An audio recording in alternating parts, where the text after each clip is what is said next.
Nós estamos gravando uma série de vídeos sobre disciplina na igreja. É um assunto bastante polêmico, bastante complicado. Nós queremos responder hoje a seguinte questão: por que deve existir disciplina na igreja?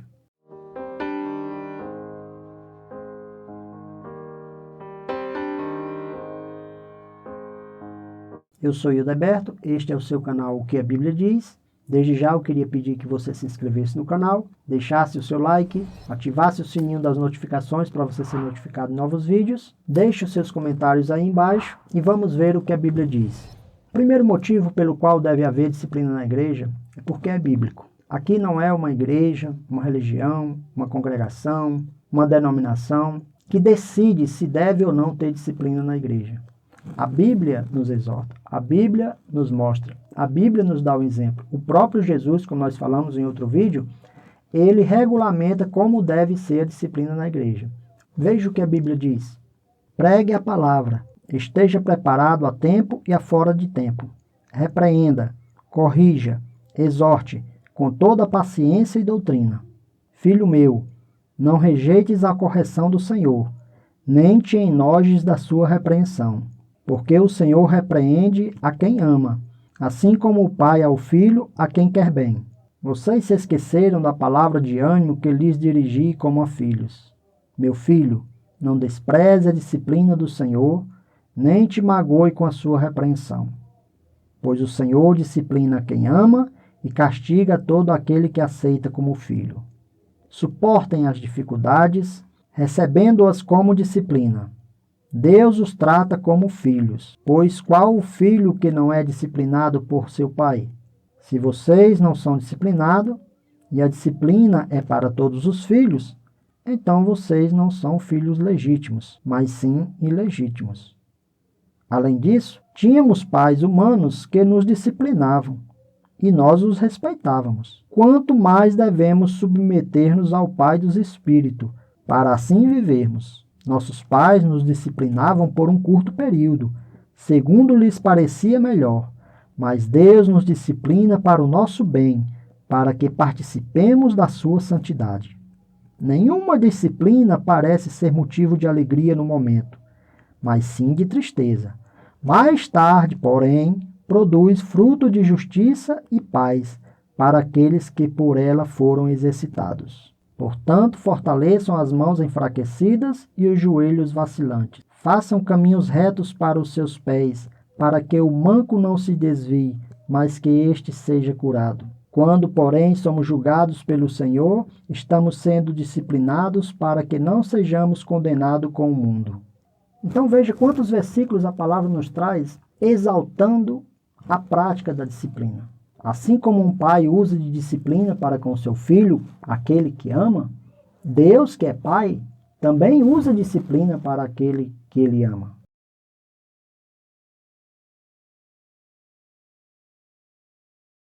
Porque é uma forma de demonstrar amor. Engana-se totalmente quem acha que a repreensão, a exortação, a disciplina é falta de amor. A disciplina bíblica é uma forma de demonstrar que você se importa com o outro. Que você se importa com a alma do outro, com a forma como ele está vivendo, o risco que a alma dele está tendo em viver aquele tipo de vida. Então eu não posso ser indiferente de ver o meu irmão numa prática reprovável e achar que está tudo bem, que nada está errado. E fazer de conta que nada está acontecendo. Isso é indiferença, isso não é amor. Nós vivemos numa sociedade onde ela defende uma ideia de que ninguém deve se importar com a vida de ninguém. Cada um viva a sua vida, ninguém se importe com a vida do outro. Essa é a maneira certa de viver. Mas a igreja não pode agir dessa forma. Se existem igrejas que agem dessa forma, essa não é a maneira bíblica de ser igreja. A igreja é um corpo onde cada membro vive em comunhão um com o outro. E cada membro deseja o bem um do outro. Por isso, tanto o que peca tem responsabilidade para com a igreja, como a igreja tem responsabilidade para com aquele que peca. Essa história de não se importar com o outro é uma forma egoísta de viver. E uma forma egoísta de viver não é a forma cristã de viver, é uma forma mundana de viver. A palavra diz, a fim de que não haja divisão no corpo, mas sim que todos os membros tenham igual cuidado uns pelos outros. Quando um membro sofre, todos os outros sofrem com ele. Quando um membro é honrado, todos os outros se alegram com ele. Então nós fazemos parte de um corpo. Não somos indivíduos, cada um na sua. Não. A igreja é um organismo vivo onde cada um é ligado um ao outro pelo vínculo do amor.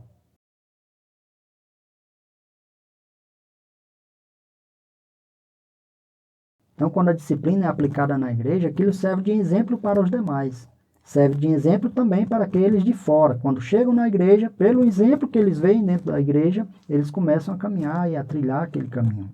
A palavra de Deus diz que os que pecarem devem ser repreendidos em público, para que os demais também temam. Veja o exemplo de Ananias e Safira em Atos capítulo 5. Mas um certo homem chamado Ananias, com Safira sua mulher, vendeu uma propriedade e reteve parte do preço.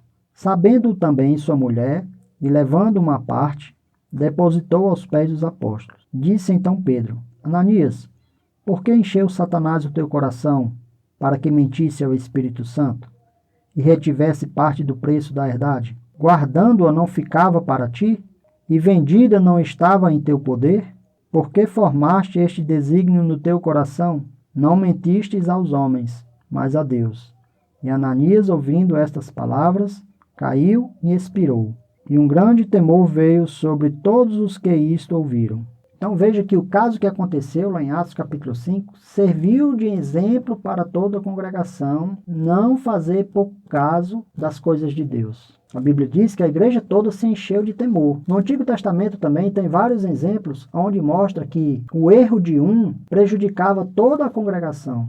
Diz assim a palavra: não guardem ódio contra o seu irmão no coração. Antes repreendam com franqueza o seu próximo, para que, por causa dele, não sofram as consequências de um pecado. Então era bíblico que, por causa do pecado de um irmão, muitos poderiam sofrer. Como, por exemplo, lá em Josué capítulo 7, por causa do pecado de Acã. Ou também, no caso de Davi, lá em 2 Samuel capítulo 12, capítulo 13, capítulo 18, mostra que o povo sofreu por causa do pecado de Davi. Então, se a igreja não disciplina aquele irmão faltoso, pecador, isso pode causar um mal para toda a congregação.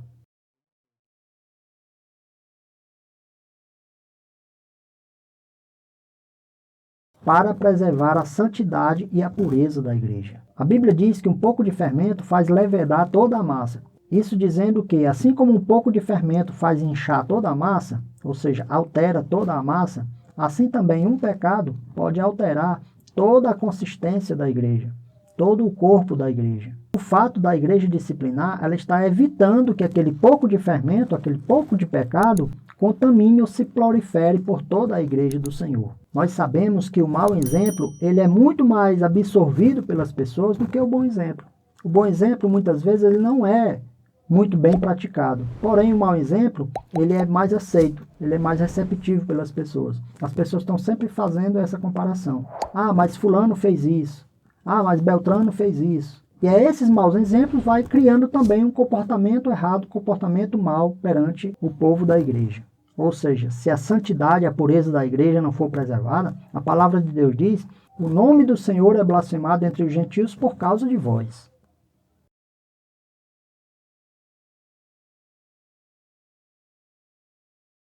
O objetivo da disciplina não é a destruição, a morte do pecador. O objetivo da disciplina é que ele, mesmo passando por um momento de afastamento, até mesmo de exclusão, ele volte à fé novamente. Ele volte à restauração do corpo novamente. É como aquele membro doente que precisa ser tratado, precisa ser cuidado, para que ele volte a ser são novamente. A palavra do Senhor nos ensina, dizendo: irmão, se alguém for surpreendido em algum pecado, vocês que são espirituais deverão restaurá-lo com mansidão. Cuide-se, porém, cada um para que também não seja tentado. Rogamo-vos também, irmãos, que admoesteis os desordeiros, consoleis os de pouco ânimo, sustenteis os fracos, e sejais pacientes para com todos. Tendo cuidado, se o teu irmão pecar, repreende-o, e se ele se arrepender, perdoe-lhe. Aqui não deve ser levado em conta os maus exemplos, onde a disciplina foi aplicada como forma de vingança, como forma de destilar o ódio contra uma pessoa ou um grupo de pessoas. Os maus exemplos não devem ser motivo para a gente deixar de aplicar os bons exemplos. A Bíblia nos exorta e nos ensina que devemos aplicar a disciplina para restaurar o caído, para trazer de volta o irmão faltoso. Um dos sentidos da palavra disciplina no sentido positivo, é o de restauração. Admoestar, repreender, disciplinar, tem um sentido de discípulo, de ensino. Como ensinar uma criança ou pegar uma criança pela mão e ensiná-lo algo produtivo. O sentido não é apenas negativo, o sentido é muito mais do que isso, é no sentido de ensinar, de trazer de volta, de ajudar, de conduzir ele novamente ao bom caminho. Por isso que o apóstolo Paulo diz, se alguém não obedece a nossa palavra por carta, notai o tal, e não vos mistureis com ele, para que se envergonhe. Todavia, não o tenhamos como inimigo, mas admoestai, ou seja, advertir, exortai, chamar a atenção como um irmão. Então, até mesmo quando a disciplina ela é aplicada da maneira mais grave, que é a expulsão ou a exclusão de uma pessoa, ali o que está em jogo é a restauração daquela pessoa. Então, resumindo, a disciplina deve existir porque é bíblico, porque é uma demonstração de amor, por mais que alguns achem o contrário, mas não é isso que a Bíblia ensina. A Bíblia ensina que realmente a disciplina é uma demonstração de amor para com o próximo, para com a situação da alma do próximo, porque ela serve de exemplo. O exemplo, ele conduz as pessoas, ele ensina as pessoas, ele mostra às pessoas o que é o certo e o que é o errado. Também é para preservar a santidade e a pureza da igreja, para que a igreja não se contamine com o erro, com o mal, com as más ações das pessoas. E por último, é para trazer a restauração, para revigorar, para trazer de volta à vida aquele que está morto nos seus delitos e pecados. Então esses são os motivos pelos quais a disciplina deve existir na igreja. Nós temos outros vídeos que falarão de outros assuntos relacionados à disciplina, que você possa acompanhar aí no canal. Por isso eu peço que você ative aí o seu sininho para ser notificado de novos vídeos. Não deixe de dar o seu like, fazer os seus comentários, se inscrever no canal e assim você está contribuindo com o reino de Deus, divulgando a boa palavra de Deus. Que Deus abençoe a todos, em nome de Jesus.